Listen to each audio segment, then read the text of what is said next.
What happened to Daniel Aruebose? Was his death the result of an accident, or did someone take his life? Could there be more to this story than we know? His family deserves answers, and so does the public. The discovery of his remains has sparked public interest, but the mystery of his death remains unresolved. Could the truth finally come to light? Daniel Aruebose was just 12 years old when he vanished without a trace in Dublin.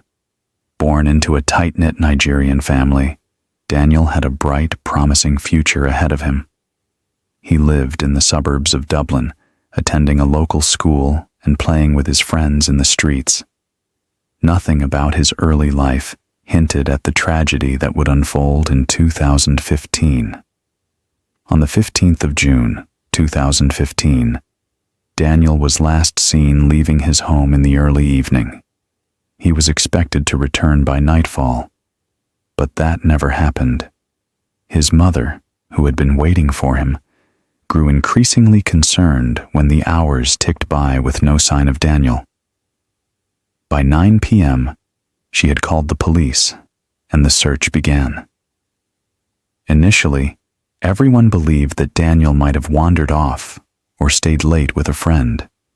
However, as the night wore on and no word came, the seriousness of the situation became clear. The police immediately launched a search effort. Daniel's case was categorized as a missing person, and the authorities quickly mobilized. They began by canvassing the local area, asking neighbors and friends if they had seen anything unusual that evening.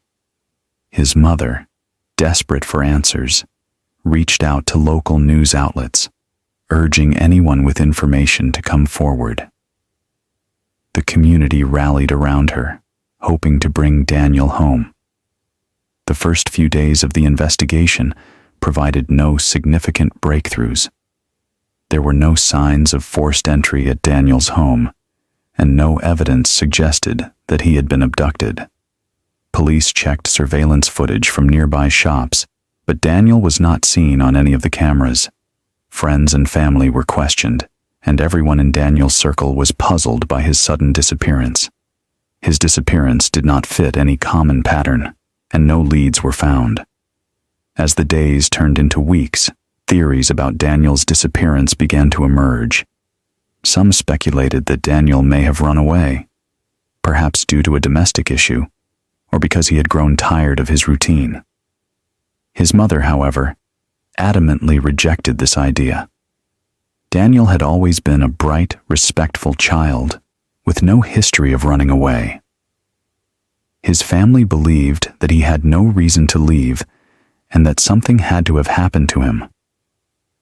Another theory suggested that Daniel had fallen victim to a stranger, perhaps someone with malicious intent. Given the circumstances of his disappearance, his absence without any clear explanation, many wondered if he had been abducted. But the lack of any physical evidence to support this theory left investigators frustrated. After weeks with no answers, the search for Daniel began to intensify. Police brought in sniffer dogs and searched local parks, forests, and areas Daniel was known to frequent. Helicopters were deployed to search the area from the sky, and volunteers continued to comb through the city, distributing flyers with Daniel's face on them.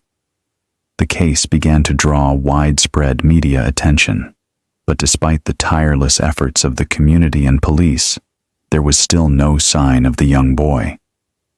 As time went on, Daniel's case became one of Dublin's most well-known missing persons cases. The Irish public, heartbroken by the thought of a young boy lost without explanation, followed every update on the case. A Facebook page was created in support of finding Daniel, and hundreds of people joined in solidarity. However, with each passing day, the hope of finding Daniel alive began to fade. 5 years after Daniel's disappearance, a breakthrough in the case came in 2020. During routine construction work near the River Liffey in Dublin, workers uncovered human skeletal remains. Upon closer examination, forensic experts confirmed that the remains belonged to none other than Daniel Aruebose. The discovery of Daniel's skeletal remains sent shockwaves through the city of Dublin. What had happened to him? Why had he been left in this hidden location, far from his home? The news of his remains being found reopened the investigation into his disappearance, bringing new urgency to the case. For Daniel's family, the discovery was both devastating and relieving. They now knew where their son's body was, but the mystery of his death remained unsolved. After the remains were identified as Daniel's, forensic experts began their work to uncover the circumstances of his death. The first step was conducting an autopsy to determine the cause of death. The skeletal remains showed signs of trauma, but there was no clear evidence of what had caused Daniel's death. While there were fractures in some bones, there were no major injuries to indicate a violent attack. The forensic team noted that the remains were found in an area that had not been previously searched, which raised questions about why they hadn't been discovered earlier. Could it be that Daniel's body had been hidden by someone who wanted to ensure he was never found? Or had Daniel wandered into the area on his own, only to meet a tragic end? Forensics also revealed that the remains had been buried in the area for several years, which suggested that Daniel had died shortly after he went missing. However, the exact timeline of his death was unclear. The medical examiners could not definitively state when Daniel had died, only that the remains had been left undisturbed for a long period. With the discovery of his remains, a fresh wave of theories surfaced. The most pressing question was, what had happened to Daniel? Was his death accidental, or was there a more sinister explanation? One theory was that Daniel's death was the result of an accidental fall. Perhaps he had been playing near the riverbank or walking through the area when he slipped and fell, sustaining fatal injuries.